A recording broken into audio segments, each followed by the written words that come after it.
Sainte Anne, ô bonne mère, à vous je viens suppliant, entendez ma prière et bénissez votre... Et vous allez voir que la chapelle, elle est toujours bien là et qu'elle est belle. Elle a été reconstruite. Et dans ma chapelle, à Kerana, les foules sont venues.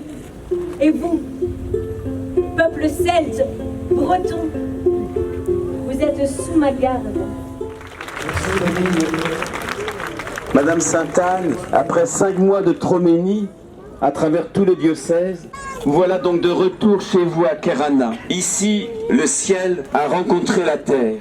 Nous allons prendre la route de votre village de Kerana. Sainte Anne, Mère de Marie,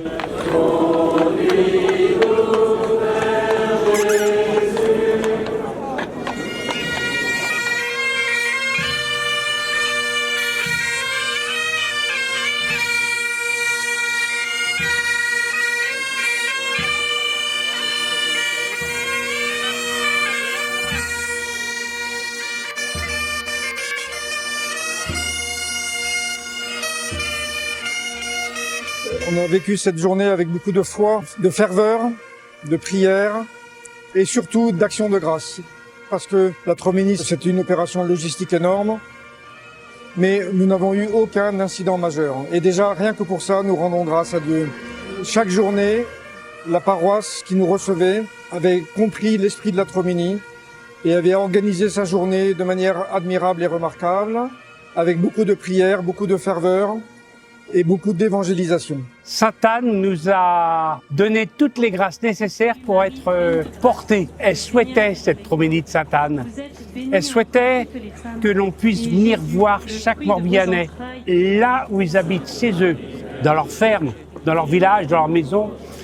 Donc cette dernière journée, et c'est un moment plein d'émotions, plein de souvenirs, et le tout tourné vers le bon Dieu. C'est peut-être ce qui m'a le plus marqué. Sainte Anne a été ce canal qui nous a rapprochés du bon Jésus. Ça, c'est une grâce extraordinaire.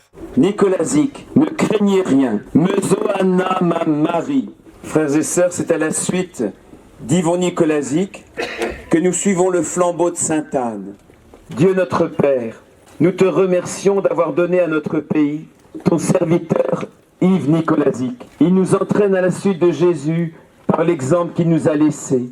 Humble et assidu à la prière, surtout celle du chapelet. Lui, l'homme totalement donné à la mission particulière qu'il avait reçue de Sainte Anne. Lui, le père de famille, qui a su avec son épouse Guillemette Leroux surmonter les longues années de stérilité et ensuite éduquer dans la foi leurs 4 enfants. Un des objectifs de cette Troménie, c'était de toucher le cœur des Bretons par Sainte Anne. Et je crois que cet objectif a été atteint. Chaque jour, c'est peut-être 300, 400 personnes que nous avons touchées. Des personnes sur le bord de la route, des personnes dans leur maison qui nous regardaient. La grande majorité des Bretons que nous avons croisés, qui nous ont croisés, a été touchée, interpellée par Sainte Anne.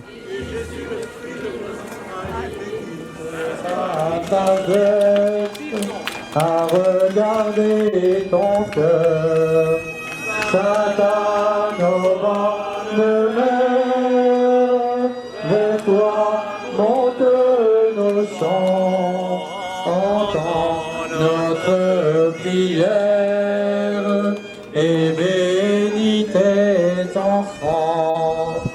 Ta foi, ô bonne mère, illumine ta vie. Sainte Anne, santé des malades et guérison de ceux qui souffrent. Priez pour nous, Sainte Anne, patronne des Bretons. Priez, priez pour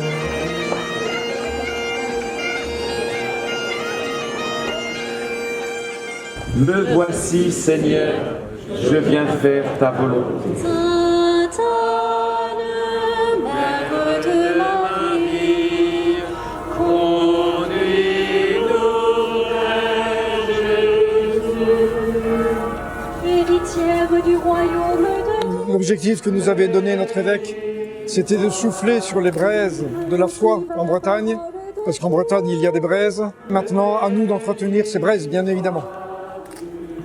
Sainte Anne, Mère de Marie, conduis-nous vers Jésus. Sainte Anne, au bord de mer, lève-toi contre nos chants, entends notre prière. Que d'étapes parcourues, que de cœurs touchés au cours de ces 1810 kilomètres. Nous voulons rendre grâce à Dieu, rendons grâce à Madame Sainte-Anne, notre bonne mère, qui a veillé sur chacun de nos pas, nous obtenant de son petit-fils les grâces nécessaires pour renouveler notre foi et renforcer notre communion. Que cet élan ne s'éteigne pas, qu'il nous pousse à toujours plus de charité, de prière et de témoignage dans nos vies quotidiennes. Le